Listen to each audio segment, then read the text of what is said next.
Бәріңізге сәлем достар. Бүгін бізде 4 қыркүйек алтын интрадай разбор. Разборды бастамастан бұрын мен сіздерге кешегі и алдыңғы күндегі позицияларға разбор жасаймын деп айтқан болатынмын. И соларды айтып өтейін. Мысалға, кешегі күнде бізде не үшін сигнал на лонг берілді? И отработка берді, да? Вот мына жерде көрсеткен болатын. Яғни контрактный зонаның жүрген жері мынау. Ровно осы жерде контрактный зона жүрген. Қарасаңыздар, баға бір рет келеді, өтіп кете алмайды. Екінші рет келеді, өтіп кете алмайды. Дәл осы жерде 35-33 арасында полный сигнал лонгқа лимиткаламыз пойыздар деп айтқам. Лимиткаларды 33-тен бастап алды.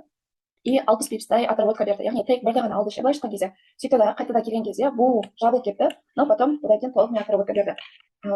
Негізінде тек бірді алғаннан кейін желательно зарларды бұл қойған дұрыс. Сосын одан кейін алдыңғы күнде позицияға разбор жасап берсем, не үшін на лонг берілген түсінікті ғой, то есть от контрактной зоны берілді біріншіден, по смарт мани тоже лонг көрсетіп тұр, себебі 4 сағат, 1 сағат барлығы бізде агрессивно на лонг келе жатыр. 4 сағатта закрепление бар. И поэтому толығымен на лонг қарастыруға болатын. Мына жерде имбаланстан выше закрепление бар. Одан кейін оның алдыңғы күн бізде 2 тейкті де алып берген, 160 пипспенен шортқа сигнал берілген. И 2 тейкті де алып берді. Мына жерде қарайтын болсаңыздар, бізде сигнал где-то 12-лердің кезінде берілген. Шорт. Не үшін шортқа берілді? Себебі 30 минутта бізде закрепление бар, ниже. Вот. 30 минутта ниже закрепление бар. 15 минутта контрактный зонадан тоже ниже закрепление бар. И поэтому сигнал на шорт берілген, ол 160 пипс отработка беріп, 2 тейкті алып берді. Енді достар, бүгінгі разборға келетін болсақ, қараңыздар, бізде таңғы 6-да зоналар пайда болады дағы, сол зонадан на шорт жүріп береді.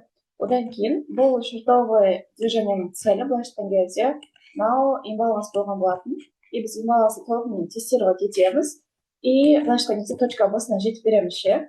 Одан кейін 15 минуттық таймфреймде бізде уже на лонг разворот болған. Яғни біз имбалансқа жеттік. Имбаланстан уже откат беріп, реакция беріп, былай шыққан кезде уже на лонг разворот жүреді контрактный зонадан. И бізде PDL плюс снятие бар, да, былай шыққан кезде. Енді қазір бізде бірінші сценарий баға дәл осы контрактный зонаға келген кезде, примерно 31-29-33-ке келген кезде подтверждение болған жағдайда мына лонг қарастыруға болады. Яғни осы зонадан бізде выше закрепление болса, лонгқа қарастырсақ болады. Бұл бізде бірінші сценарий. Екінші сценарий, ол бізде баға бұл зонаға бірден жетпей, сразу үстіңгі зонаға барып, үстіңгі зонадан ниже закрепление берген жағдайда біз дальше на продолжение шортқа қарастыруға болады. Яғни осындай 2 түрлі сценарий бар. Бірақ бүгін достар учитывайте то, что пре-нон-фарм күні екендігін. Яғни бүгін 17-15-тен бастап өте маңызды жаңалықтар шығады. Ертең нон-фармны күні бұл уақытта барынша абай болыңыздар. И ешқандай ЗК ашуға не стоит, риск того не стоит. Вот 17:30, 17:15, 19:00, то есть кешкі нью-йорктың уақытысында уже графикті қарамай қойыңыздар. Бүгін ертең өте маңызды жаңалықтар шығады, сол себепті абай болыңыздар. Видео сіздерге пайдалы болды деген ойдамын.